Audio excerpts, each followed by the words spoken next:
दिल्ली अपने भाग्य पे आंसू बहा रही थी और फिर दिल्ली अपने भाग्य पे आंसू बहा रही है।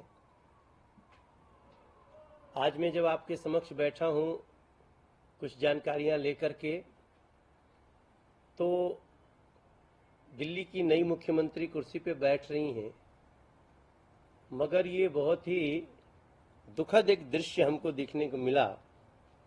आपने भी देखा होगा कि मुख्यमंत्री के बगल में एक खाली कुर्सी रखी गई है। अब पता नहीं कोई आत्मा भी चलाएगी दिल्ली को या क्या है, ये हमारी समझ के बाहर है। मैं खाली कुर्सी को देख करके मेरे मन में एक बहुत बड़ा विचार आ रहा है कि ये संविधान का बहुत बड़ा अपमान है। संविधान मुख्यमंत्री के अंदर वो सारी शक्ति देता है जिसको एग्जीक्यूट करना मुख्यमंत्री की सबसे परम सबसे बड़ी जिम्मेदारी होती है। लेकिन हमारी दिल्ली की तीसरी महिला मुख्यमंत्री आतिशी जी ने बाबा साहब भीमराव अंबेडकर जी के संविधान को धता बता दिया कि वो मुख्यमंत्री तो है लेकिन नहीं है, वो मुख्यमंत्री के रूप में जिम्मेदार नहीं है, वो मुख्यमंत्री के रूप में रिस्पॉन्सिबिलिटी लेने को तैयार नहीं है। ये सारा इशारा होता है जब वो एक खाली कुर्सी दिखा रही हैं। तो आराम से वो बाद में कह देंगे मैं तो मुख्यमंत्री थी ही नहीं, वो तो एक आत्मा बैठी हुई थी। अब वो किसकी थी पता नहीं, उसी से सवाल जवाब करें आप सब। हमने मुख्यमंत्री जी को एक पत्र भी लिखा है, आतिशी जी को। अगर वो किसी की आत्मा है तो उसी को हमारा पत्र पढ़वा दें। वो पत्र भी आप सबको मिला होगा।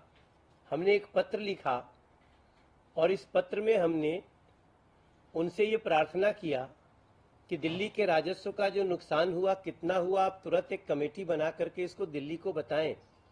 दिल्ली में बिजली पानी के बड़े बिल आ रहे हैं, ये क्यों हैं, इसकी जानकारी दें।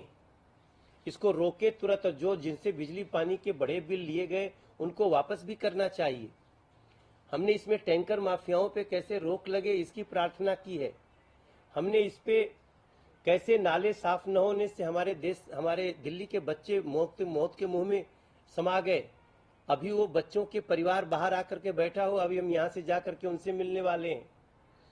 तो इन सारी कई जो हमारे जवाब हैं वो उनको देने के लिए हम तो सोचते थे आतिशी जी को मांगना पड़ेगा, वो खाली कुर्सी से मांगना पड़ेगा मुझे। हमारा दिमाग बहुत उलट गया है। ऐसी परिस्थिति में हम एक बार फिर से याद दिलाते हुए हम निवेदन करेंगे कि मुख्यमंत्री के रूप में आप मुख्यमंत्री की जिम्मेदारी संभालिए। इस प्रकार का पहले से नाटक करना ये दिल्ली के जख्मों पे नमक रगड़ने जैसा हो जाएगा।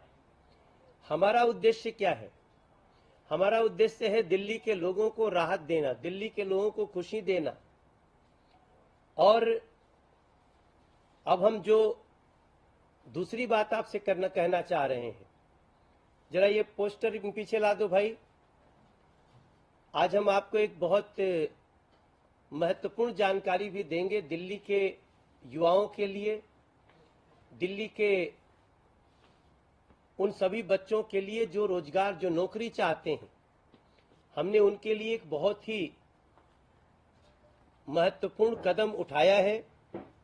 आज हमको आपको ये बताते हुए बहुत हर्ष हो रहा है। इसको यहीं सामने रहने दो।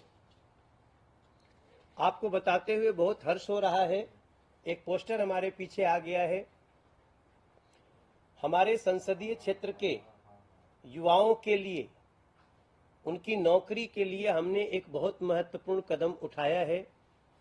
और इस कार्य में जो हमारे परम सहयोगी बने हैं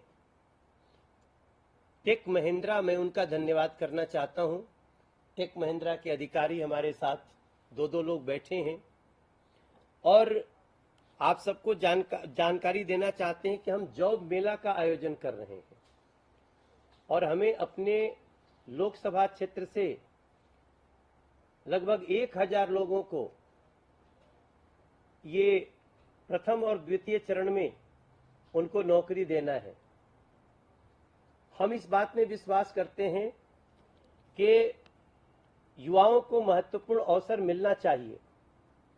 उसके लिए हम सरकार स्तर पे भी, संसद के स्तर पे भी और जो अलग अलग कंपनीज भारत में काम कर रही हैं उनसे संपर्क करके हम सीधे सीधे अपने क्षेत्र के युवाओं को इसी जॉब मेले से सीधे नौकरी के लिए सिलेक्ट करना चाहते हैं। आपको हम बताना चाहते हैं कि इस जॉब मेला का आयोजन 26 और 27 सितंबर को हम कर रहे हैं। इसी 26-27 सितंबर, आज जब हम बात कर रहे हैं आपसे, आज 23 सितंबर है। 26 और 27 सितंबर को ये जॉब मेला का आयोजन उसी कॉलेज में, हमारे लोकसभा क्षेत्र के अखिलेश दास इंजीनियरिंग कॉलेज में हमने ये जॉब मेला रखा हुआ है। और ये मेला हमारे युवाओं को न सिर्फ अवसर प्रदान करेगा बल्कि उज्जवल भविष्य की दिशा में एक बहुत महत्वपूर्ण कदम साबित होगा, ऐसा मेरा मानना है। हमारा उद्देश्य है कि हमारे क्षेत्र के युवा अपने कौशल और प्रतिभा के आधार पे, इस बात पर बहुत जोर दे रहा हूं मैं, कौशल और प्रतिभा के आधार पे, जिसके पास स्किल है, जिसके पास प्रतिभा है, उसके लिए तमाम अवसर है। और वो टेक महिंद्रा हम लोगों के साथ मिल करके इस कार्य को कर रही है। अच्छी कंपनियों में रोजगार प्राप्त करें, इस उद्देश्य की पूर्ति कर रहे हैं। ये मेला केवल नौकरी प्रदान करेगा ऐसा ही नहीं है, वहीं तक सीमित नहीं है, बल्कि ये युवाओं को उनके स्किल्स को निखारने का भी काम करेगा और तमाम संभावनाएं आगे जाती हैं। अब ये बात में कहते हुए जब मैं किसी को बोलता हूं कि मैंने तो इतना छोटा काम करके दुनिया में शुरुआत की, मैं ड्राइविंग सीखा और किसी के ड्राइवर के रूप में हमने अपने जीवन की शुरुआत की, और यहां तो सीधे टेक महिंद्रा इतने लोगों को नौकरी देगी और उसके बाद वो कहां से कहां पहुंच सकते हैं, इसकी कल्पना हम सब कर सकते हैं। हम टेक महिंद्रा का आभार प्रकट करते हैं जो युवाओं के रोजगार के लिए अवसर प्रदान करने में इनका सहयोग मिला है। इसके साथ ही मैं युवाओं से अपील करता हूं कि आप ज्यादा से ज्यादा संख्या में इस 26-27 सितंबर को उत्तर पूर्वी दिल्ली के अखिलेश दास इंजीनियरिंग कॉलेज में आप आइए। टेक महिंद्रा के लोग वहां रहेंगे और वहीं, जैसे होता है कैंपस सिलेक्शन, हम वहीं से आपको सिलेक्ट करके और सीधे उसके लिए आगे ले जाएंगे। उसकी बाकी जो कंडीशन, शर्तें होंगी, आप सबको वहां पे बताई जाएंगी। और इसके लिए इस संदेश से युवाओं को प्रेरणा और दिशा मिले, ये हमारा भी उद्देश्य है और हमारी सरकार का भी ये उद्देश्य है। नरेंद्र मोदी जी ने पीछे भी कई बार कहा कि हम ऐसे कई कार्य सांसद किसी कंपनी से मिलकर कर सकते हैं। सो मैं टेक महिंद्रा का धन्यवाद करते हुए ये जानकारी देना चाह रहा हूं कि ज्यादा से ज्यादा संख्या में आए। और मैं एक बात, जैसे मैं टेक महिंद्रा से बात करते हुए मैंने बोला कि क्या ये कहां तक सीमित रहेगा, तो इसकी संख्या 500 से 1000 से 2000 3000 तक भी जा सकती है। हमें टैलेंट चाहिए, हमें वो प्रतिभा चाहिए जिसको हम यहाँ ले जा सकें। तो मेरी प्रार्थना थ्रू मीडिया कि 26 और 27 सितंबर को आप सभी नॉर्थ ईस्ट दिल्ली के अखिलेश दास इंजीनियरिंग कॉलेज में आए, और इसमें टेक महिंद्रा अगर कुछ कहना चाहता है तो हम उसकी जानकारी आपको दे देते हैं।